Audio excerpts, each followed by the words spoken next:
Hey, thanks for clicking on this video. What you're about to see is a clip from our most recent podcast episode. If you like what you hear, you can go listen to the full episode down at the link in our description. And if you like what you watch, please leave a like and consider leaving a subscribe. We very much appreciate all the support, but without further ado, let's get to what you clicked for. Recently, we've had all this craziness with the stock market and all the stuff going on with the GameStop stocks, and you're more of that person than I am, Anish. I Yes. know that's kind of the stuff you're looking into, but we had this idea of the NFL stock market, the NFL stock exchange. What players that if you're going to invest and you see a GameStop and you're like, that's going to go up. Like, what we're kind of thinking, like, what players match that role. So we picked 5 players today that we're going to go over, and each I'll bring them up and we talk about whether you're going to invest in this player or you're going to stay away. Like, do you think their stock is going to rise over time, especially this year, or is it going to fall? So the first player we're going to talk about in this NFL stock market little debate is Joe Burrow. So you're walking up, you got your NFL dollars in hand. Are you investing in Joe Burrow right now, or are you staying away? So, every quote unquote stock has their pros and cons. Now, with Joe Burrow, what we saw was when he came in and when he played was top 10 potential. I think all of us can agree. And, he didn't really have any drawbacks. He didn't turn the ball over a lot, and again, the turning point for me was when I watched him for a first primetime game against my Browns, 5 for 5 on 4th down. He threw for like 370 yards. He was just amazing. And I think, the ACL is the one drawback though, right? And the offensive line, how much better can it get in a year? With that being said, I'm still going to invest. I'm going to invest, I'm not going to put the whole house on. I'm not going to put 10,000 shares in him, but I'll put a little bit in it. You know what I mean? Like just a little bit, because I think I think his stock will rise next year. I'm not going to put, again, like I said, I'm not going to say he's going to jump skyrocket or whatever, but coming back again, we've seen ACL treatment vastly improve over the last 10 years. And a lot of people have recovered from ACL injuries. And just over time, it's been a lot easier for quarterbacks to adjust. Now, Joe Burrow is not the most mobile quarterback, but he is mobile in the pocket. Like, he can move around, takes a lot of slides. So, that'll take some getting used to. But again, he's got time to recover. So, I believe he had the injury in November, if I'm not mistaken. And the season starts September. So he's got a full 11 months, and he's already been on track to recover. ACL usually takes 9 months now instead of 12. So he will probably recover, and I'm going to put stock in it just because I think the Bengals will invest in the line of scrimmage. I think they're going after Joe Thuney in the offseason. So hopefully if they get him, that's going to be a big help. Hopefully Jonah Williams can adjust to the, movement on the line. And if they get Penei Sewell out of the draft, that could be something really big. So it's all what they do at number 5. But despite all that, I'm still going to put stock in him because I think he could potentially, push the Bengals over the Steelers. Maybe, I don't know. Could they be third team in that AFC North? I don't know. But I'm going to put stock in him because I think he still is the Bengals quarterback of the future. Yeah, I kind of agree with a lot of stuff you said. I'm not going to, put a ton of overwhelmingly large shares into him. But, I'll invest in him some because obviously he still has a ton of potential, was the first pick last year, and he did show a lot. I'm not sure he flashed out as much as we expected he would. I think Justin Herbert kind of stole the show a little bit, but he was still very good. And I think that the one drawback that you noted, and another one I was thinking of, obviously the ACL, but also this division is ruthless. I mean, there's nowhere to go up. They're probably gonna finish 4th in the division again. So and then again, how do you measure success? Like, sure, even if he has a leap, if they're 4th in the division, is that like a ton of success? But so maybe not investing in him too much this year, but in the future, I mean, Joe Burrow is going to be good. I think we can kind of tell, as long as the injury isn't too bad, he's going to be a very good quarterback in this league. He's definitely has top 10 potential still, probably top 5 potential, honestly. And so, yeah, I'll invest him a little bit. Obviously, hopefully they can get Sewell or Slater. Obviously, I think they'll get one of the two. Depends on who they like and who gets taken in front of them, what Miami decides to do mostly. So they'll have that on the left side of the line. If they can get Joe Thuney or Brandon Sheriff, that's 2 borderline elite possible potential linemen on their line, which is something they definitely didn't have this year. Jonah Williams is still there. Nope.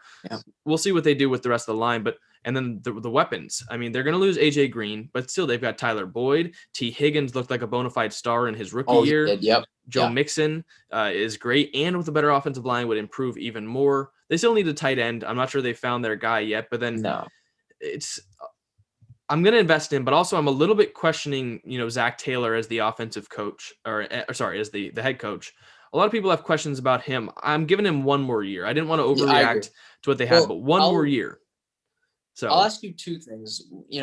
How do you think, if he leaps, can the Bengals leap with him next year? And, how long would it take for them to really take that step forward? I mean, if they leap this year, they're going to finish third in the division. Like that's about as far as I think. But we've seen second-year quarterbacks, and also to bank off that, what's his comeback with player of the year chances? To bank off of. Comeback player of the year, I think that's very likely. I want to talk about this in a future podcast episode, but the comeback player of the year race next year is going to be insane. Just think about how many players got injured this year and just realize that then they're all competing for the same award. Like, just to name a few: Saquon Barkley, Nick Bosa, Odell Beckham. We already talked about Joe Burrow, Kenny Golladay, Derwin James. So many players. So you know what? I think as a quarterback, he obviously has the highest chance out of all those guys to win it. And I still think they can make a leap, but it's not going to be, we talk about the second-year quarterbacks, Carson Wentz with the Eagles, that we talked about earlier in the episode, Patrick Mahomes, obviously, but like Lamar Jackson, Kyler Murray to an extent. But those teams were all better coming into that year than the Cincinnati Bengals are now. And I don't think they were in as good of divisions as, the Bengals are right now. So I still think they can make a leap. And like I said, I'll invest some shares into him. But to move on to our next player, a player that kind of ran the league a couple of years ago at the running back position, was considered maybe the top back in the league, and now looks like he might lose his job. To a backup running back. And this is Ezekiel Elliot, one of the most polarizing players in the league. We still know there's that talent there. And as an OSU fan, Anisha, I'm very interested to see what you say. Oh, man. Do you are you going to put some shares into Ezekiel Elliott, or are you staying away? I want to know, what you're thinking. So, Ezekiel Elliott is actually my all-time favorite Ohio State player because, whoever's an OSU fan watching this, we all remember that 80-yard run against Alabama. But, that number 15 jersey, I still have it with me. But I'm actually going to stay away. I actually think he's underrated coming into next year because, I think the line will be better. And also I think he was a little bit of injuries, but I think with Ezekiel Elliott, there's still some questions, right? He really hasn't had a season of his rookie year, like that caliber. His rookie year, he was the best running back in the league. Like that was the best running back season of that season. Right? Yeah, 2016.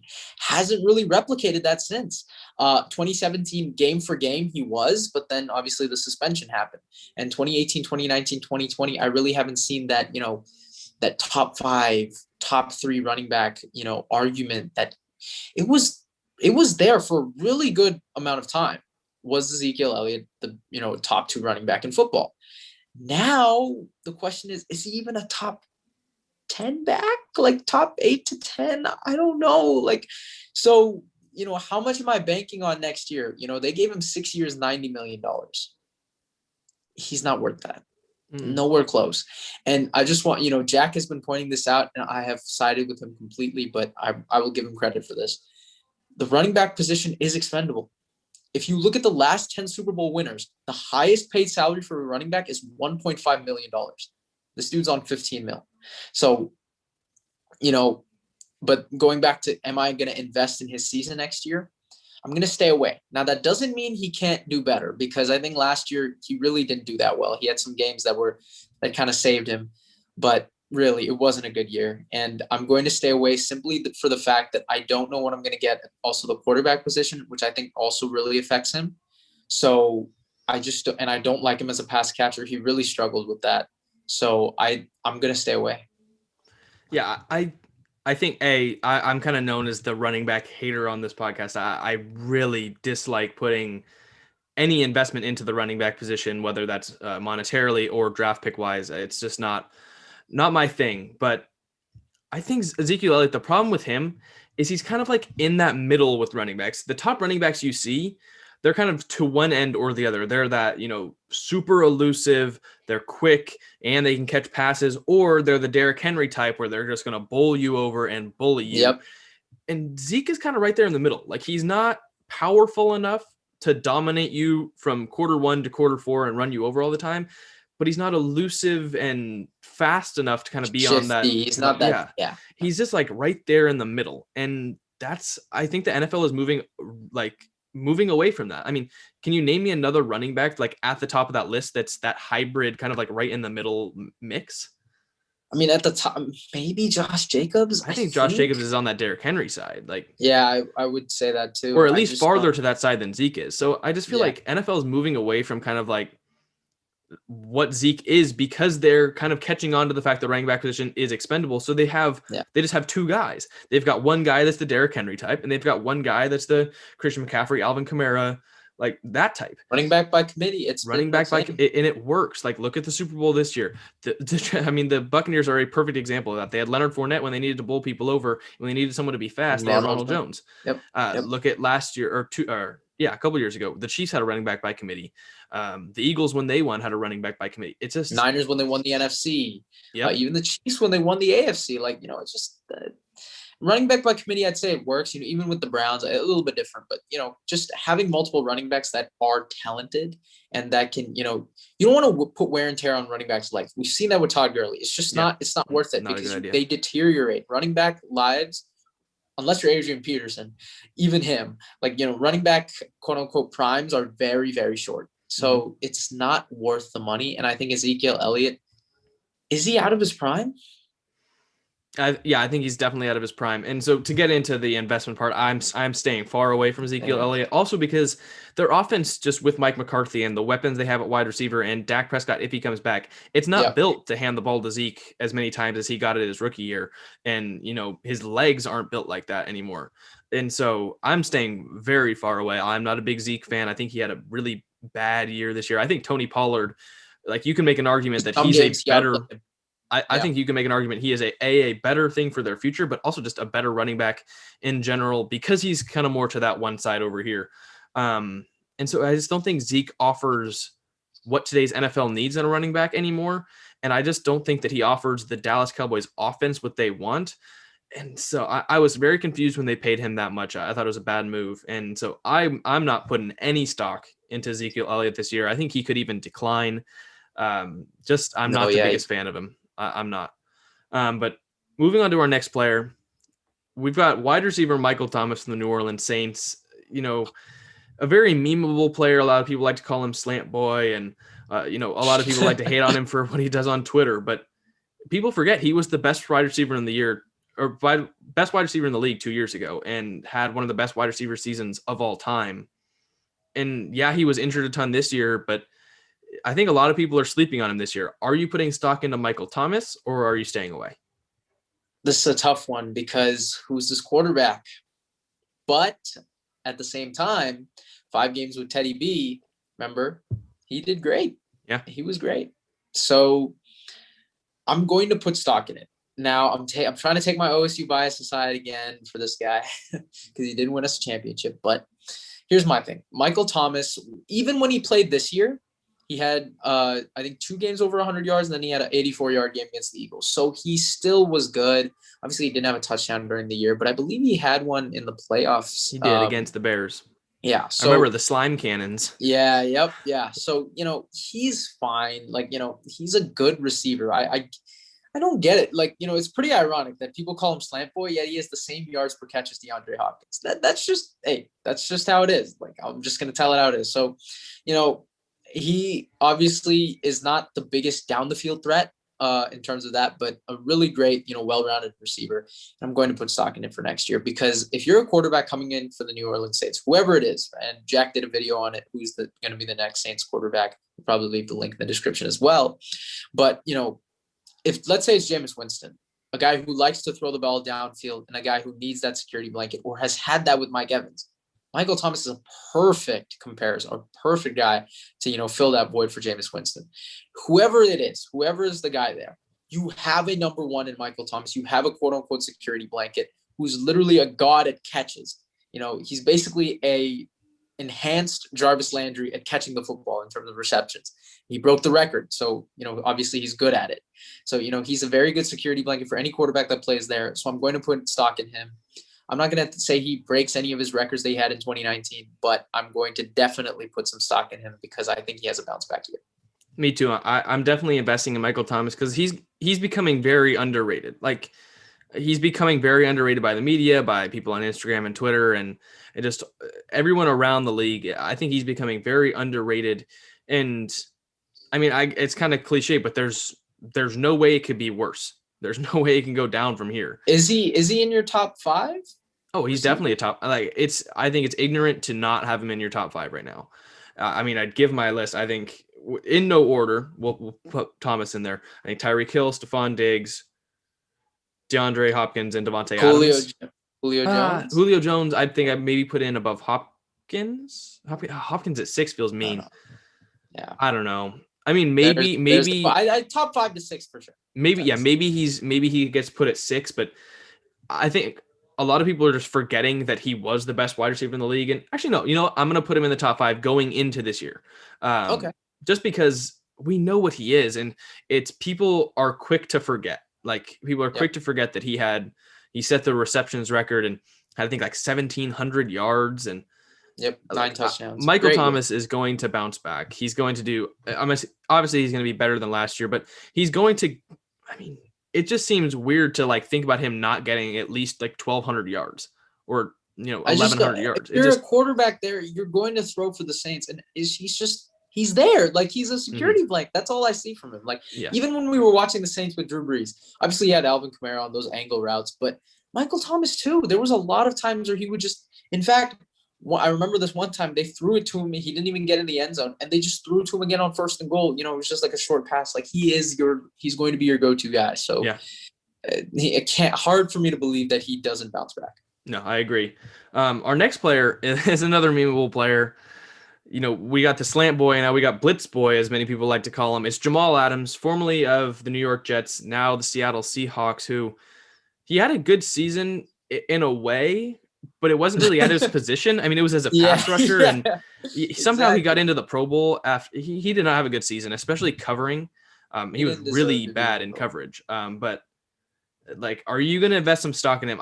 I actually no. I'm going to start. I want to start this one. I'm putting stock in Jamal Adams.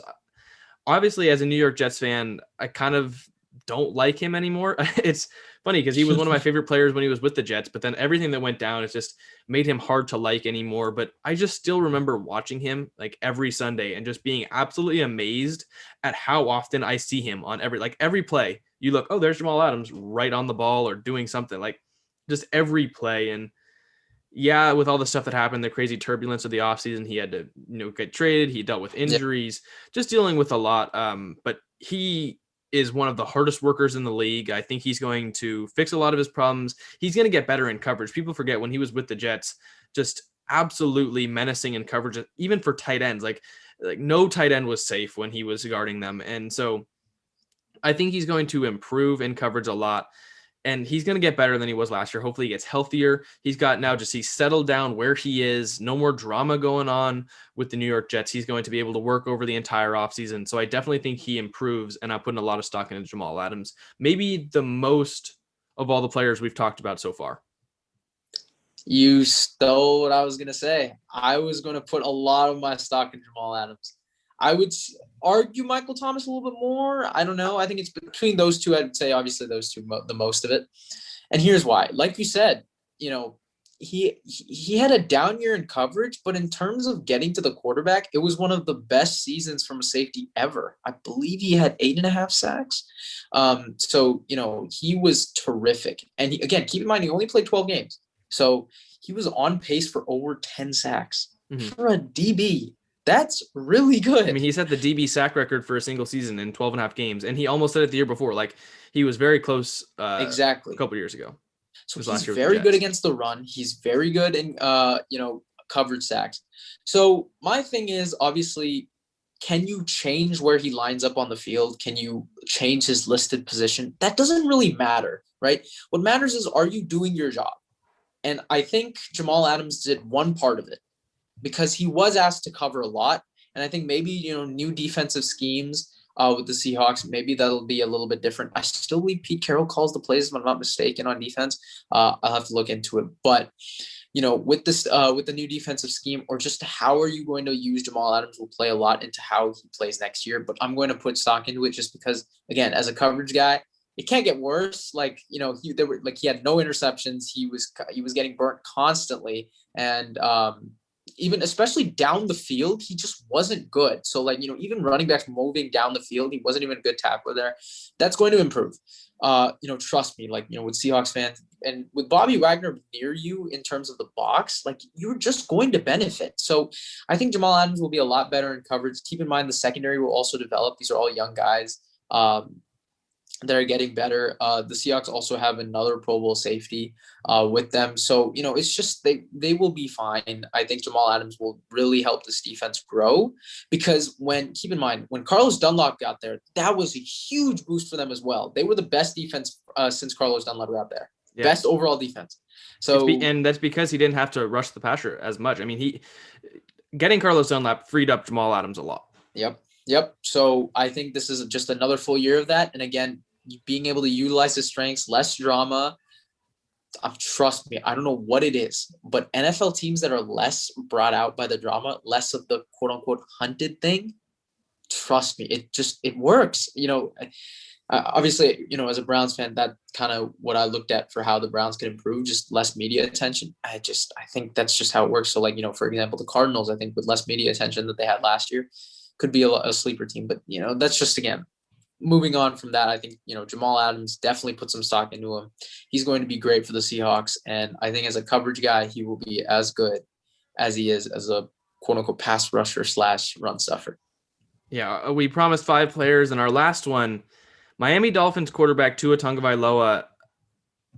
I don't know what to say. Like, I'm going to let you start it off. But it's just hard because the Dolphins, I think they're going to be really good, but we don't know what to think about Tua. So, I know you love the Dolphins, and so you may invest in him just based off that, but are you putting stock into Tua, or are you, backing off? This one's a really tough one. I think this is the toughest out of the 5. And here's my thing. I was a believer in Tua. I didn't have him, above Burrow. I also agreed with you that, him and Herbert was more of the conversation, right? Who's kind of better, or like, I was skeptical on. A lot of people had Tua as the clear cut 2, right?